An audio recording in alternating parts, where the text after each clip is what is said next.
speaker, Connie Zweig.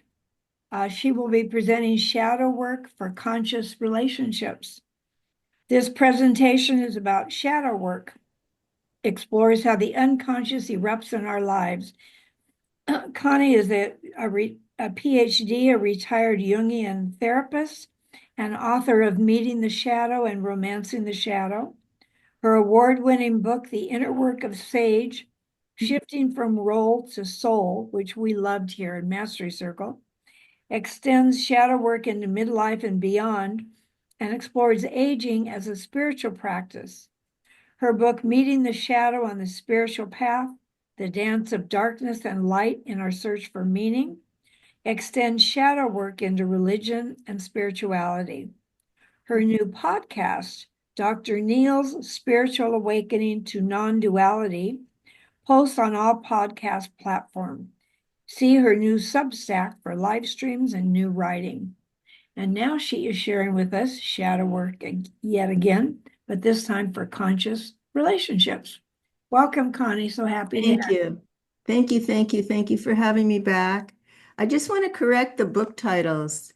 It's The Inner Work of Age, not Sage. And there was another one that was not correct. But you can find my books if you want them. So I really appreciate all of you coming today. I'm so touched by the community that you share and the intimacy and support that you give each other. It's very precious, very beautiful. So I'm used to spending about 90 minutes to do this. And because I only have half of that, I'm going to move quickly.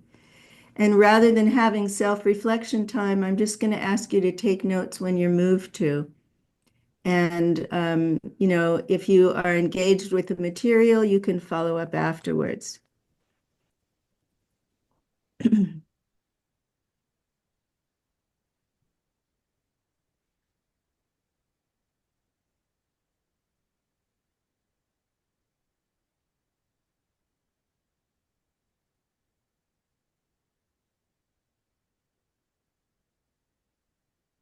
So some of you may be familiar with the shadow and some of you may not be. Today, I'm going to introduce you to the terminology and the frameworks and the method of shadow work. And I'm going to present the material. Actually, no, I'm not going to pause. I was going to say I'm going to give you self-reflection time, but we don't have time for that. So the nature of the shadow is to hide. It's slippery, it's elusive. And so if you don't follow me the first time, I will be repeating the process so that you can begin to glimpse the blind spot in your awareness. Let's begin with a story.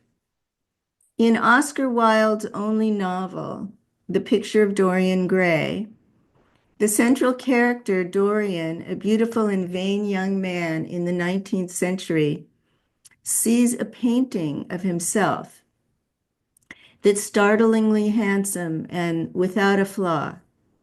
And so he desires to remain youthful and perfect forever and have no sign of aging or imperfection. And to this end, he makes a pact with the devil. All signs of his degeneration and evidence of his greed and cruelty would from then on appear on the painting rather than on his face. And the painting gets hidden away in the closet, never to be seen. But from time to time, his curiosity gnaws at him, and he pulls the picture out of the darkness, and he takes a glance to see the youthful face growing more and more terrible. Each of us is like Dorian Gray. We seek to present a beautiful, innocent face to the world, a kind, courteous demeanor, and we push away the qualities that don't fit the image. We shove into the dark cavern of the unconscious the feelings that make us uneasy: hatred, rage, lust, shame, and the behaviors that are deemed wrong by the culture: addiction, laziness, aggression, dependency. So we create shadow content. And like Dorian's painting, those qualities take on a life of their own, forming an invisible twin that lives just behind our life or just beside it, but as distinct as the one we know as a stranger. And the stranger is us, yet is not us. It's hidden from awareness. And so it seems to appear abruptly out of nowhere when it erupts in off-color jokes or abusive behaviors, like an unwanted visitor, leaving us ashamed and mortified.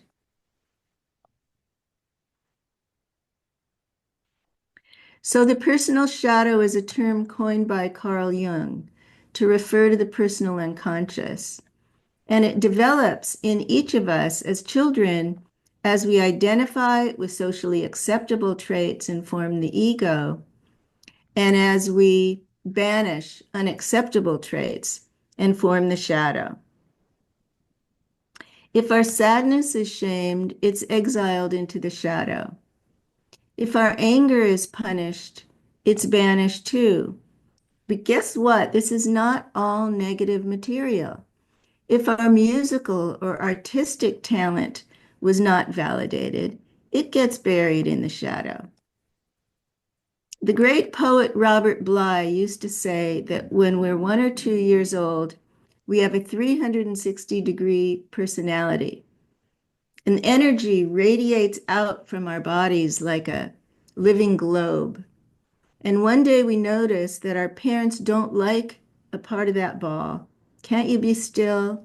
It's not nice to hit your brother. And so we begin to stuff those parts into a bag behind us. And by the time we're in high school, the bag is growing larger. And the teacher says to us, good kids don't cry. And in high school, our peers say to us, you know, you've got to be athletic like us, even though you're not. And by the time we're 20, we only have a slice of our globe. And then we meet someone and fall in love. Let's say we're a man and we meet a woman who has her thin slice left. And we marry thinking we know the person, even there are huge parts of us in the bag. And so we spend our lives until we're 20 or 30 stuffing the bag. And we spend the rest of our lives trying to get everything out again. And that's shadow work. So here's some quick questions for you to ask yourself. I'm sorry we don't have time to discuss this. Identify the family feelings, attitudes, and behaviors that shaped your conscious identity. Identify the family feelings, attitudes, and behaviors that were forbidden and repressed. Identify the sources of those messages that resulted in shadow making. What strategies did people use to control, shame, or limit you?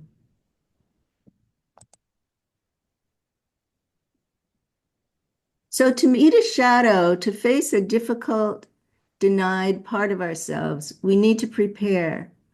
And we do this with a centering practice by creating a quiet mind and an internal refuge that we can return to again and again. You did several of these this morning with the group. It was very beautiful. So this is why I say shadow work is spiritual work, because we need to quiet our minds, follow the breath, observe our thoughts, and practice self-observation so that when the voice of a shadow character emerges, we can catch it, we can witness it, and ask ourselves, is that my shadow? We meet the shadow in our moods, depression, rage, jealousy, anxiety. We meet the shadow when unacceptable parts of ourselves erupt, like a critic, a liar, a thief, an addict, a couch potato, a miser. We meet the shadow in transitions like midlife and retirement. We meet the shadow in dreams when we see a part of us act out in a way that we wouldn't do in our waking life. And we meet the shadow in projections, exaggerated reactions to others. And that's what we're mostly going to focus on today. So again, the nature of the shadow is to remain outside of awareness, and our first response to it is to deny it. We can catch it in a moment if we're quiet and centered. In a sarcastic remark, like, I can't believe how seductive she is. We can catch it when we recognize a projection, like, why does he need more money? Why can't she stop eating? And then it recedes back instantly behind the curtain. And the process of shadow work is slowly bringing it into awareness, shedding light on it, forgetting it and remembering it again.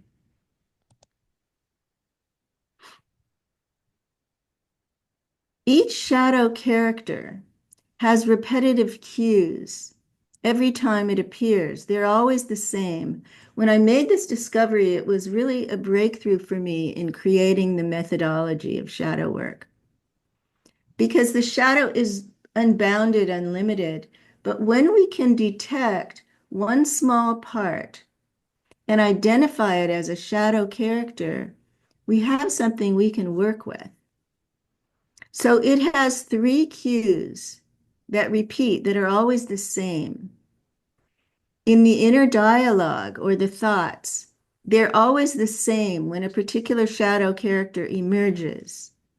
The feelings are always the same, and the physical sensations are always the same in the body. So the next step then is to personify these three cues. We have three dimensions: the voice, the feelings, and the sensations. And as we personify it, we ask ourselves, who is this? We can give it an image. What does it look like? We can give it a name and jot it down. And we can address it out loud to separate from it. And the reason for that is that we want to break our unconscious identification with the shadow character. If we're completely lost inside the addict or the procrastinator or the tyrant, we think that's who we are. But as we begin to personify it and separate from it, we recognize that's not our spiritual nature. That's not really who we are. That's a shadow character. And so we name it: the general, the dutiful daughter, the fraud, the loser, the workaholic.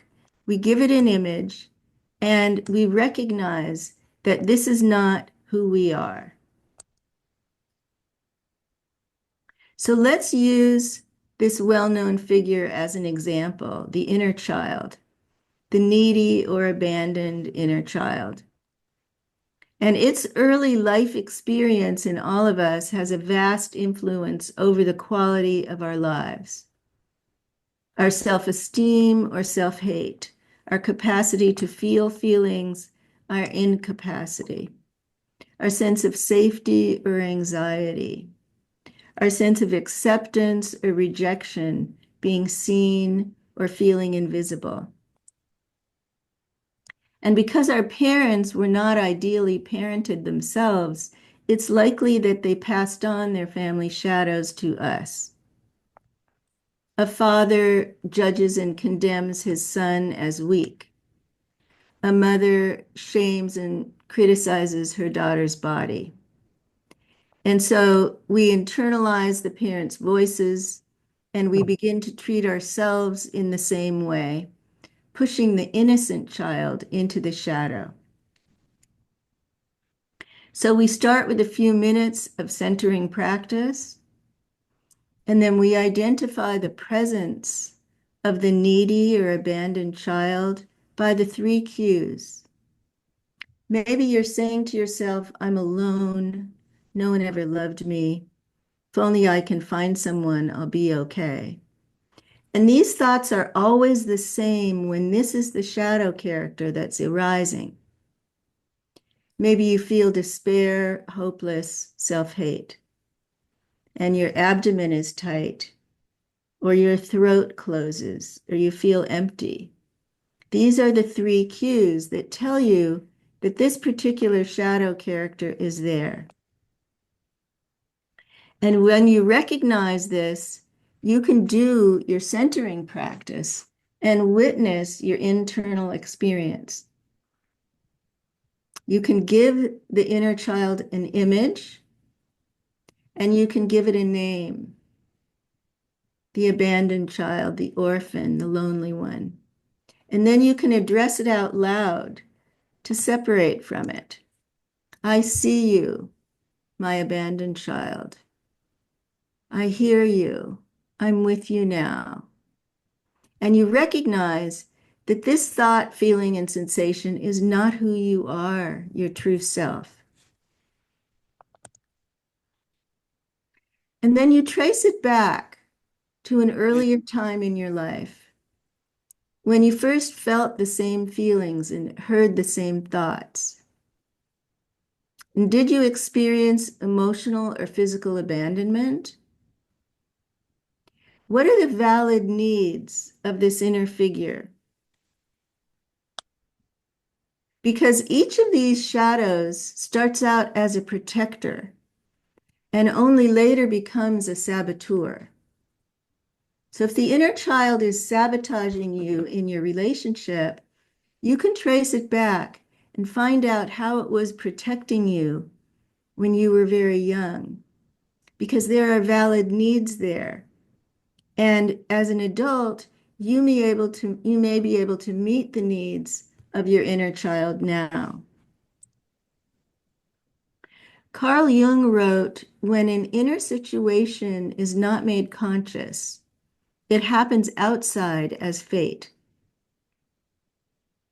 Fate can mean that it appears in the lives of our children, in the lives of our children's children.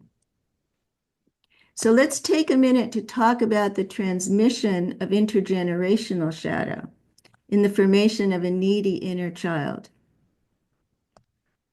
When unconscious feelings and attitudes are passed on from grandparents to parents to kids, the elders' hidden shadow issues are absorbed by vulnerable young minds and bodies like little sponges. We pick up hatreds, depressions, fears, prejudices, addictions, even if they're never mentioned aloud. So if a grandfather dismissed his young son when he spoke up and punished him with alone time in a dark room, that son grows up with an inner child who feels unseen, unheard, and abandoned. When he's an adult and he marries, his inner child still has valid needs to be seen and heard. But those needs may be acted out by yelling or demanding or controlling behavior as a shadow character erupts and sabotages his real need for contact.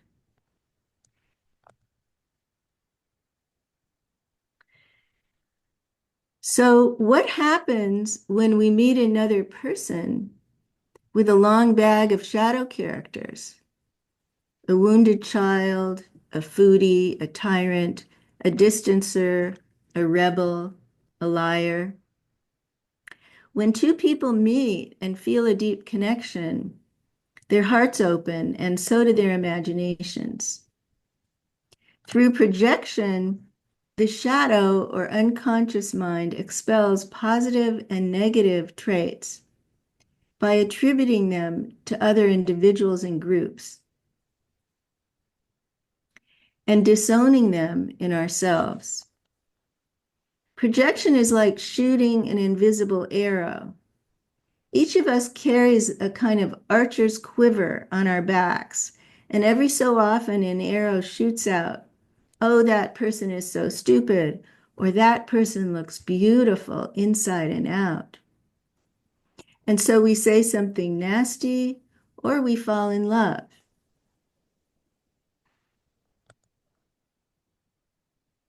What traits does your partner carry for you that create the unconscious attraction?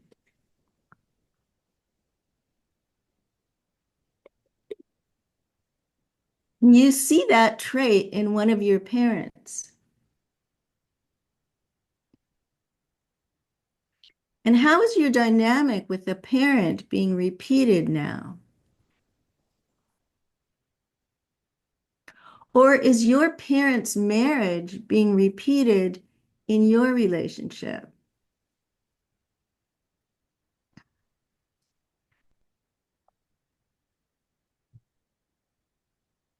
So let's look at an example of a couple from my therapy practice. They met and their shadows met in the relationship dynamic. Joel, a 46-year-old screenwriter, was divorced by his wife after 12 years. He was accustomed to intimacy and support, and he felt surprised by his attraction to Ellen, a stockbroker who thrived in her autonomy. During their first 6 months of dating, he pulled her in, and she pushed him away. Joel didn't want to face his separateness or develop his independence, so he tried to feel safe through fusion with Ellen. In response, she clung to her separateness for safety, judging his dependency needs and her own as unacceptable. Joel felt he could never get enough love from Ellen, and she felt smothered until a destructive part of her critically lashed out at him. Consciously, Joel wanted intimacy, but in his shadow, he was drawn to Ellen's independence, which he had never developed. Consciously, Ellen wanted autonomy, but in her shadow, she was drawn to Joel's capacity for intimacy, which she had never experienced. I worked with Joel to slowly learn to find a sense of security in himself for the first time. We traced back the origins of the pursuer to a fear of abandonment as a neglected child. When he learned meditation and quieted his mind, he began to trust that he could nurture himself. And as he reclaimed the abandoned child, he could stop blaming Ellen for his feelings of loneliness. And Ellen did her shadow work too.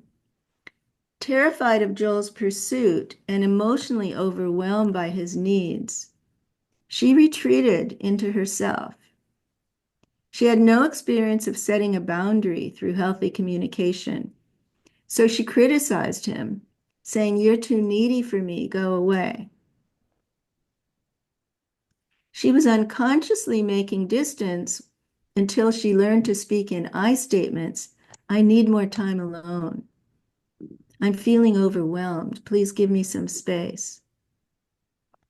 As she learned to make boundaries more consciously, rather than allowing her shadow to make distance unconsciously, she also began to trust herself and allow herself to feel loved.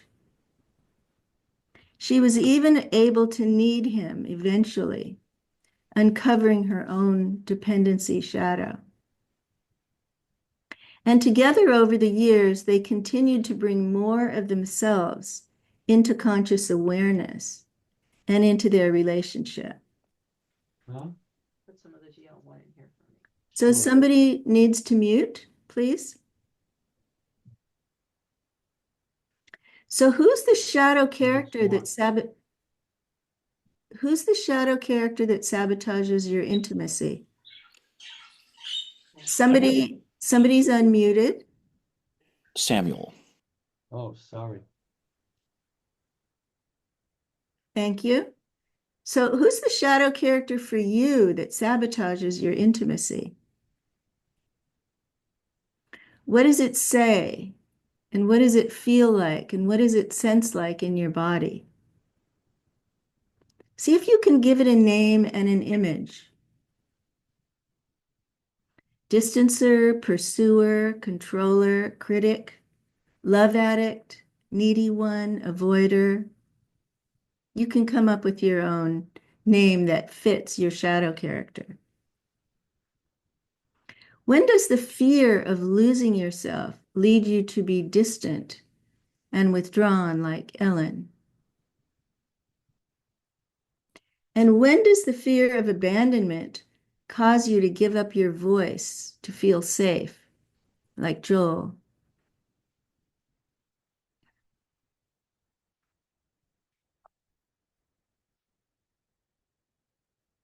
Who lives in your shadow in this relationship? And how does your partner relate to your shadow characters? How would you like that to change? For Joel and Ellen, both shadow characters had valid needs. The distancer has a valid need for boundaries and separateness. And the pursuer has a valid need for intimacy and togetherness. And every relationship is kind of a search for this psychic territory that honors these opposing needs. And every shadow character is a doorway into deeper awareness of these needs.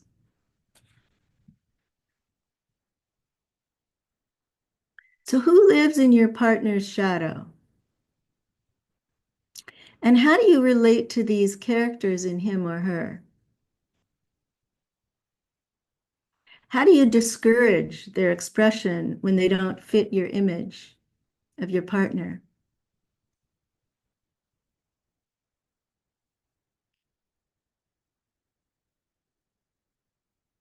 And again, I'm sorry I'm moving so quickly, but you'll have the video of this if you want to return to it.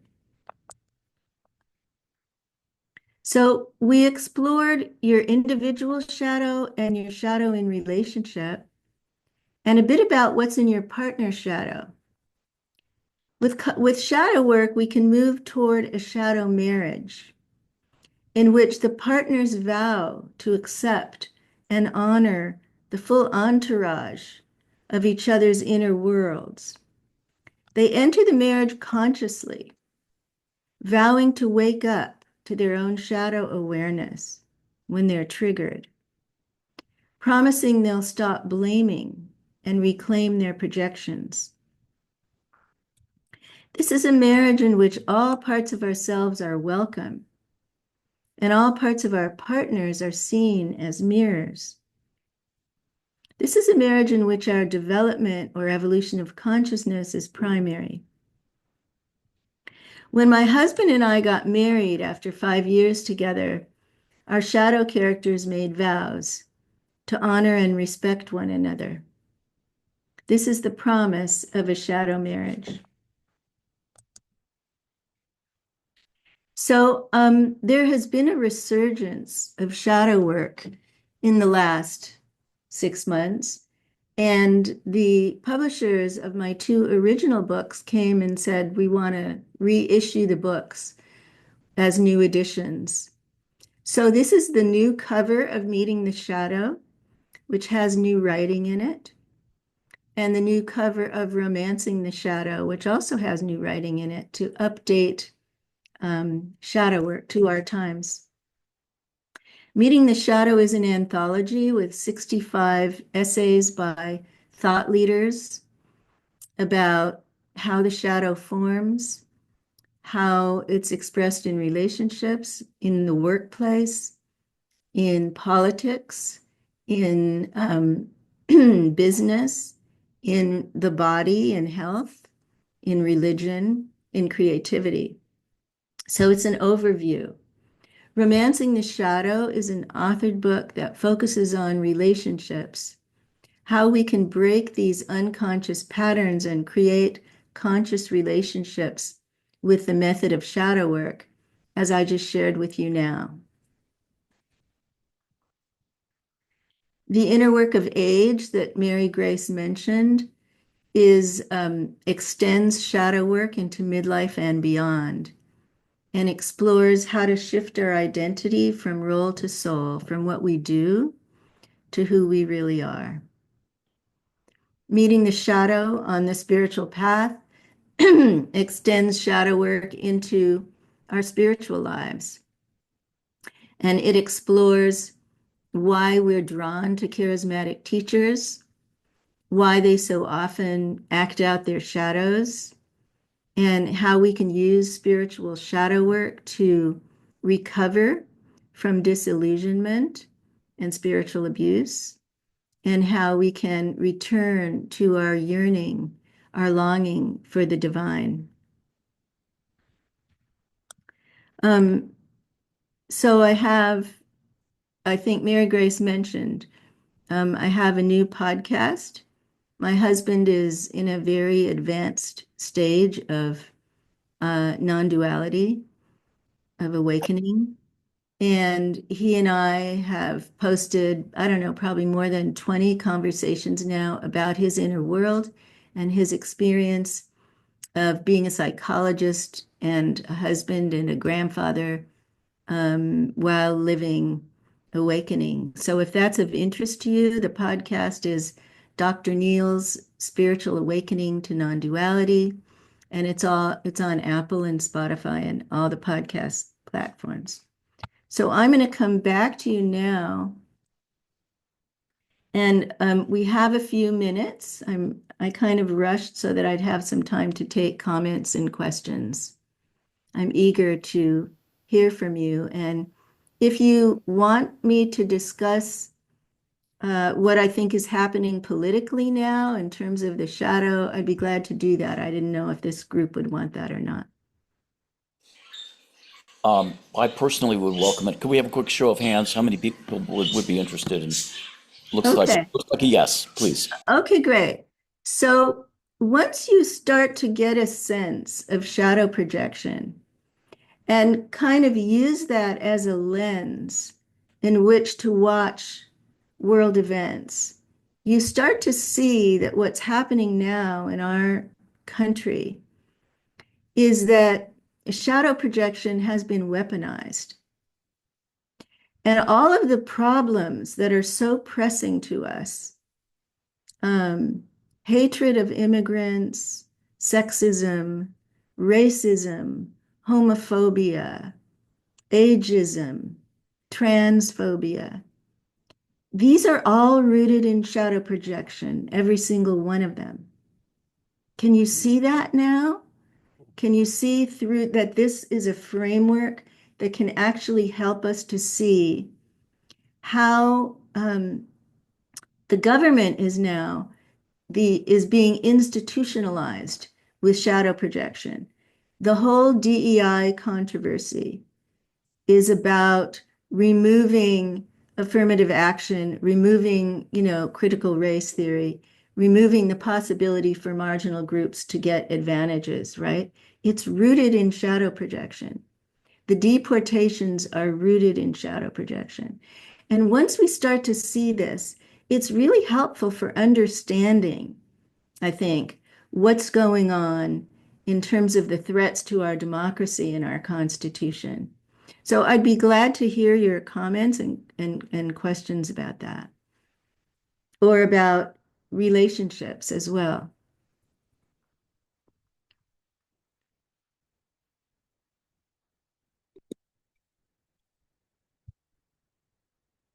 So I think that one of the things we all can do, because so many of us feel paralyzed and helpless right now, is we all can work with our own projections we all can begin to wake up to how we're creating us and them, how we're enemy making in our own psyches, and begin to pull back some of that into ourselves and work with it as parts of ourselves so that we're not contributing to the darkness. And I'm not trying to say that inner work is enough, because I don't believe it is right now.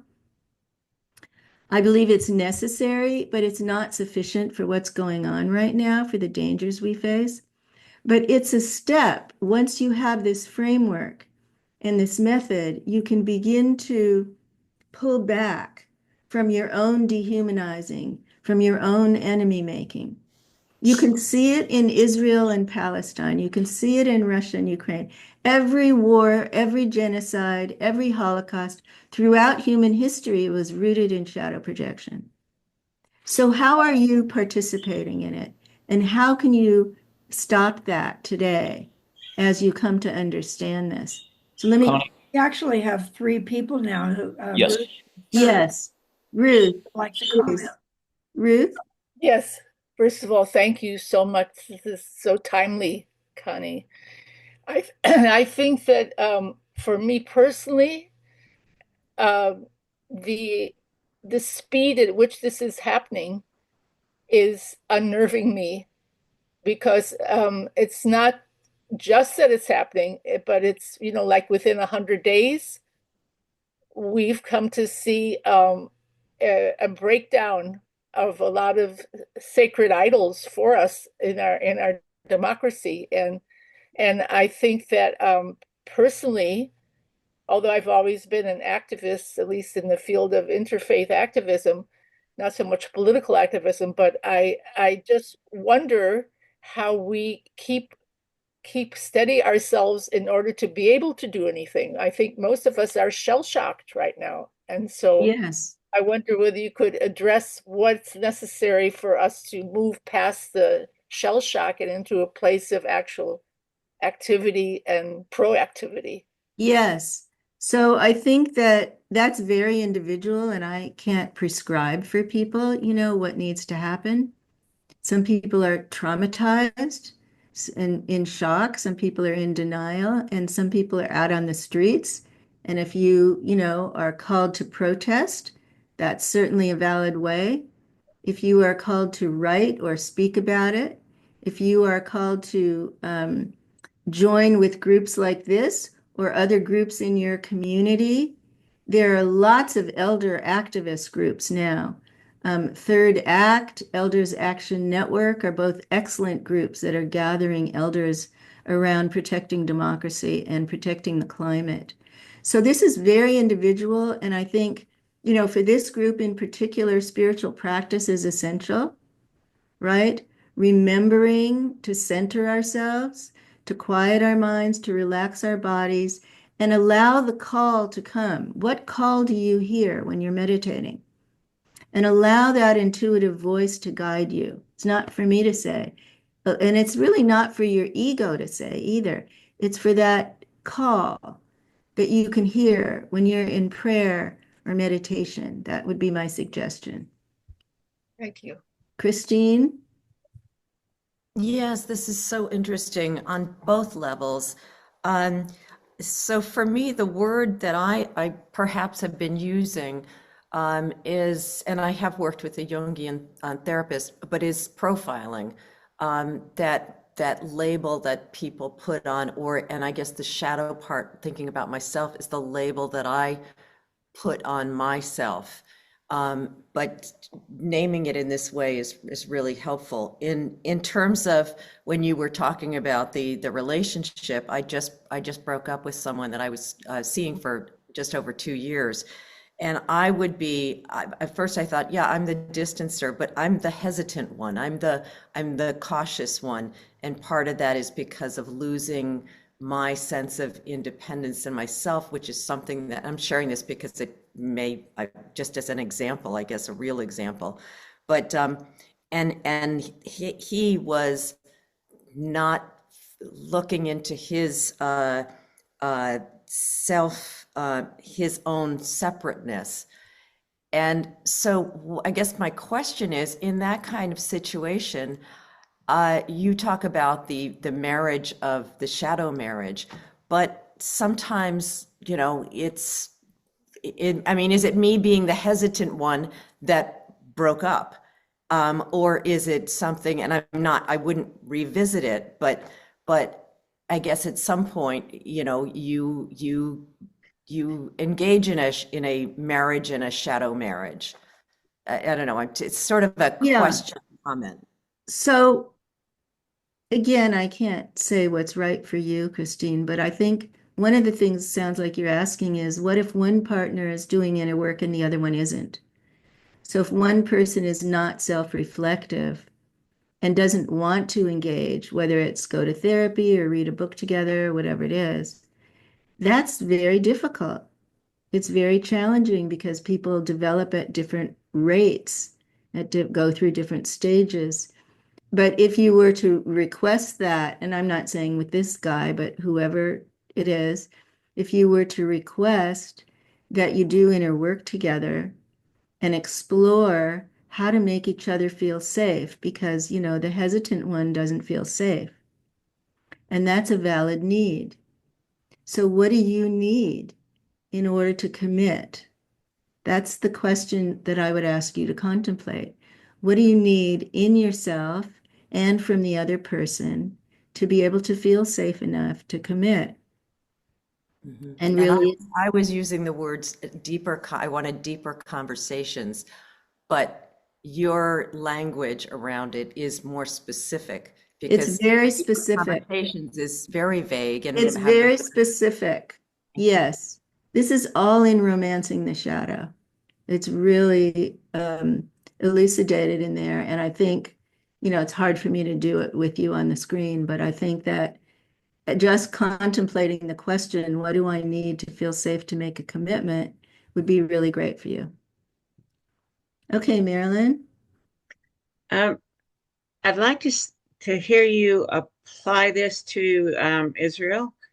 I was there like 35, 40 years ago, and yeah, 100% of the people just want to just live in peace and be safe.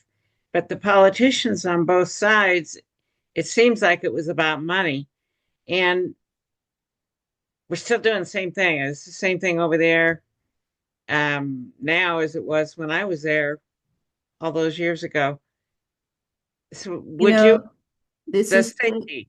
it's so tragic, isn't it? It's so heartbreaking. It's so stupid.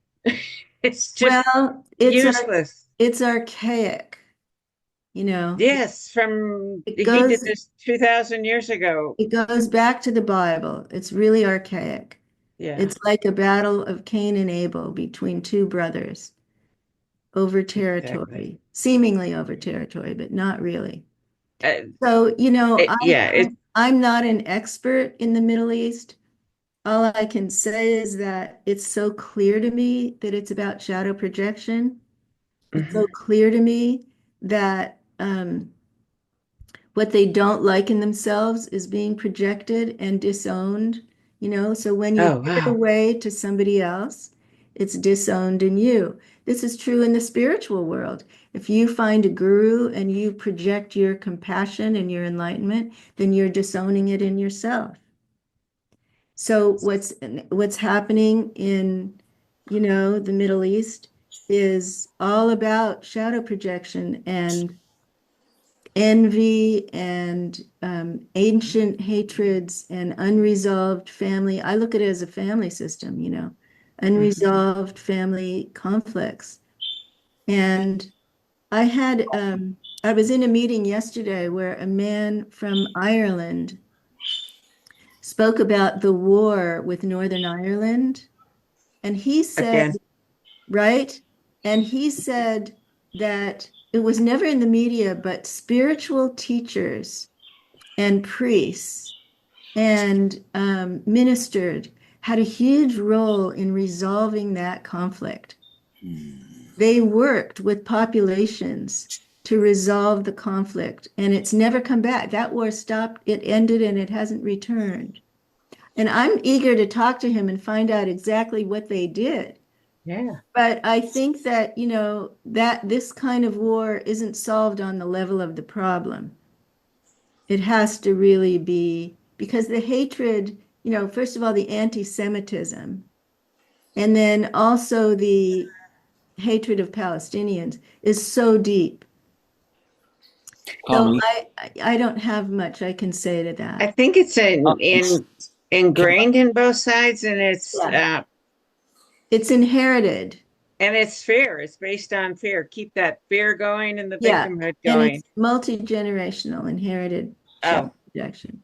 yes. Yeah, I'm still. going to have to, I'm sorry, I'm so sorry. I should have given you notice that we were coming to a close, Connie, and we are a little over time, but would you like to say just a sentence or two to conclude?